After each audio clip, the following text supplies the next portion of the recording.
Well, hey there folks, and welcome back once again to the Hop House. It's Eddie here. Time for another beer review, and this is a virgin beer review. And we're carrying on with supermarket beers, supermarket IPAs, specifically supermarket New England IPAs. If you've just found us here on YouTube, then go on, give us a thumbs up, give us a like, share, subscribe to this channel. It's the Hop House. Hoppy beer, good house music is what we do. We're on the beer side, as pretty much all the channel has been. New England IPAs then. We're in supermarkets, we're having a look. The last one we just did was the Shoop from Tesco, which was a little bit too sweet for me, to be honest. It smelled good, it looked good, had a nice mouthfeel, but it was just too sweet and sugary. I felt like my teeth were going to fall out at one point. Anyway, that was that beer. Now we're going to one from Asda. Yes, Asda. I've not really had many beers from Asda because my Asda is rubbish. It's poo. So this one I got at a sort of neighbouring Asda in the next sort of town to where I live. Right, you ready? Okay, so this is... I'll just show you the beer. It's called Castles in the Sky. Makes me all like Ian Van Dahl, early 2000s trance reminiscent. It's called Castles in the Sky. It says it's a cold IPA. 21st Amendment Brewery. It's a collaboration with Harbour Brewery and 21st Amendment. There's the Harbour symbol there on Big Ben, and there's I guess 21st Amendment means it's American, not supposed to be Abraham Lincoln. But I don't see any castles in the sky. I'm just trying to check out the rest of the can wrap. Yeah, it's an interesting can wrap. Looks kind of cool. It is 6.8%. 6.8% ABV, 440ml can. This was 3 of your English pounds at Asda. I think it came out with the last lot of beer at Asda that I couldn't really get hold of. I managed to find the salt one, the hop mosaic, which wasn't particularly great. And I got this, and I got one other. Which other one did I get? Oh, the Kirk's Still Sour. So I haven't managed to get a lot. Right. I'm going to get it out into the glass. If you are new to the channel, this is my missus's gin glass. Look, it says just add gin. It's got a red tint at the bottom. Ignore that when we pour it, because it might look a bit cocktaily. Right, New England IPA. So again, newcomers to the channel. It should be cloudy and hazy. Should not be see-through. Probably blonde to custardy to golden to orange colour. And it's dry hopped, which means that it's not going to have that much bitterness in it because all the hops are added in the fermenter, dry hopped, but it gives us tropical fruit aromas and flavours. Ooh, just noticed a bit of dust on this glass. Just wiped it down as well. Right, sorry, carried away. Beer in the glass, 6.8%. In terms of strength wise, ABV wise, American beers and IPAs, 6% and above is classed as an IPA. In this country, I think 5% and above. So I always go with 5% and above for an IPA. So this is pretty strong speaking for an IPA. But look at that. It's definitely got some haze to it. It's cloudy, it's hazy. It is sort of orangey colour. Let me just hold it up to the light. Oh, I can see a bit in my hand there. It's not as cloudy and hazy as I've had in other New England IPAs. Apart from the one that we did, the only exception I've had where I've had a clear see-through New England IPA was the one that we did when we did the Fixed Wheel Brewery, because they put findings through theirs, which is very unusual for New England IPA. But hey ho, it's their brewery. They do it how they want it. Right, look at it wobble though. Wobble baby, wobble baby. Ooh, like that. Right, yeah, it's got a lovely, lovely cloudy white head. It's there, look. And I can't see any bits floating about in there, but yeah, it's definitely cloudy and hazy. It's got a nice chill to it. It's been in the freezer about 20 minutes.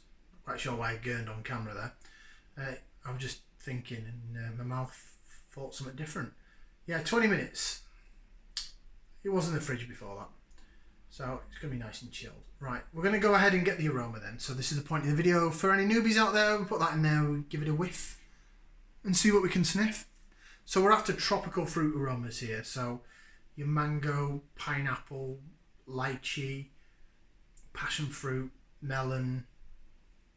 Not necessarily citrus. You could have some grapefruit, but grapefruit, lemon and lime are a bit more pithy. Maybe some sweet orange. Yeah, that's what you're getting. Again, it smells very sweet. I'm getting passion fruit. I'm getting maybe a little bit of lychee. Tiny bit of mango. Does smell a bit tartar than the last one actually. Orange. Like again, probably a tangerine or a clementine orange. Not necessarily like orange pith. Bit of dankness there though, maybe. Yeah, a tiny little bit. Not overly dank, not overly... When we say dankness, we're talking about... It's hard to explain. It's like a pine needle. So if you're walking through a forest of like pine cones, pine needle, what are the bloody trees that they use for Christmas? God, I can't think of them. Conifers. Walking through that and you smell that sort of pininess. But then there's like a little bit of sweetness underneath. That's what I refer to as dank. That's a really weird way of explaining it, but that's what I refer to as a dank smell.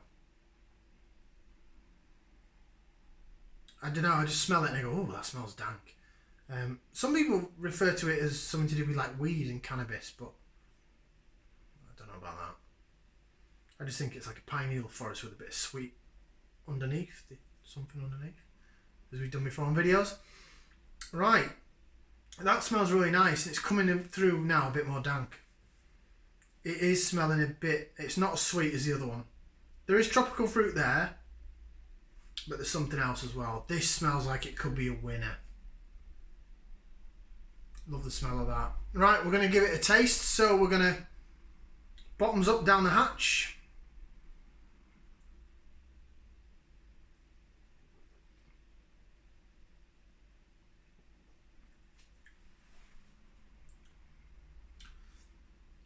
Oh, that's better. Oh.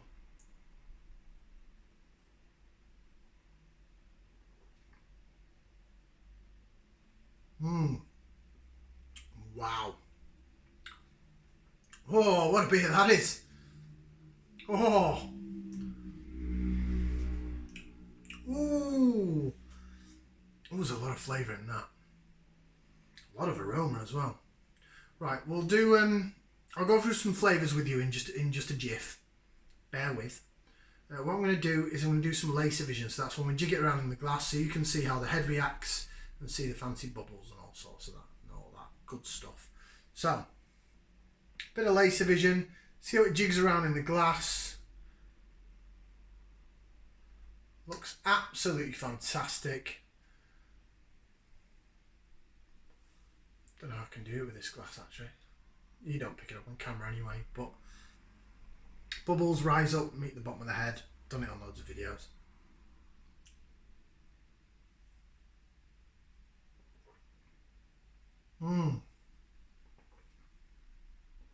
This is very similar. Mouthfeel is, it's there. It's not as thick as the Shoop. The Shoop was really thick and the oats were really prevalent. This is a bit thinner and a bit fizzier, but it's very similar to the London Beer Factory one we did, where it sizzles down the side of your tongue. It's quite an interesting experience. It's rather erotic.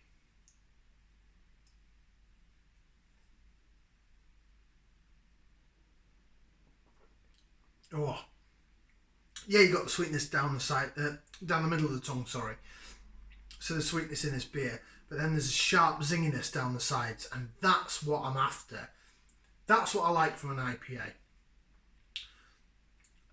And the tart fruit aftertaste is back. There is a back end on this. There's a finish. There's an aftertaste.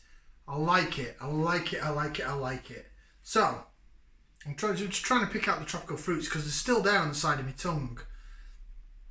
The tartness is at the back of my palate because I can taste it. But the zinginess and the hops and the tropical fruits are still sort of on the side of my tongue, just chilling there, man. It's like a day on the beach in the Caribbean. They're not going anywhere. They don't have to go anywhere. They're fine.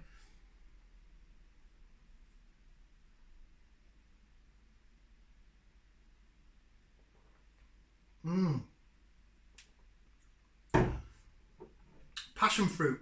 Definite passion fruit.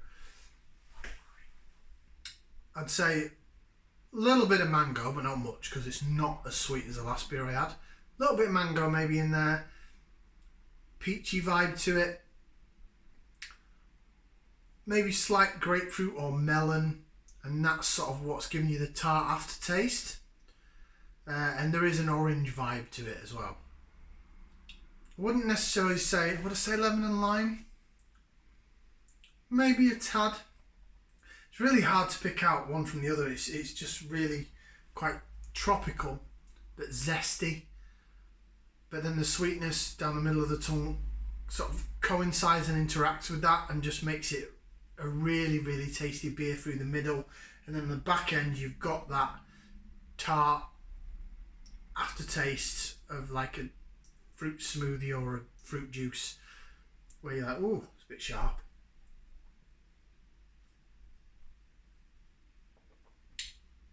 But it's a tart aftertaste, it's not bitter. It's not like something that could be citra hopped where it's like, wow. It's more like, ooh, I'm here at the back of your palate. Ooh. Let's read the can. So, castles in the sky. All the castles in the sky. Please don't cut me off for copyright, that was terrible. You can tell why I'm a DJ, not a singer, guy. I don't do karaoke. Right, Castles in the Sky Cold IPA, 6.8%. Oh, it says grist, yeast and hops. So I'm guessing that the grist, rice, malted barley and wheat. Rice. Is that instead of oats then? Yeast, it tells me, is W34/70 lager. That means nothing to me. I'm not a brewer, I don't work in the industry. I'm not an expert, by the way, either. All these videos and that is my opinion. So, you know, everyone's got an opinion like an arsehole. Hops. This is the bit I want to look at because we love the hops. Azaka, Citra, Amarillo, and Admiral. So, Azaka and Citra, the American ones. Amarillo's American as well, and Admiral is British. So, malted barley and wheat. A transatlantic collaboration with our friends at 21st Amendment Brewery, San Francisco, California. Brewed and canned by Harbour Brewing Company, Bodmin, Cornwall, North Cornwall. Castles in the Sky. That is so much better than the previous one. I'm sorry, Salt. Sorry, Salt, I really like you, but that shoot was just too sweet for me. Again, opinion based, it's my opinion. That is bang on.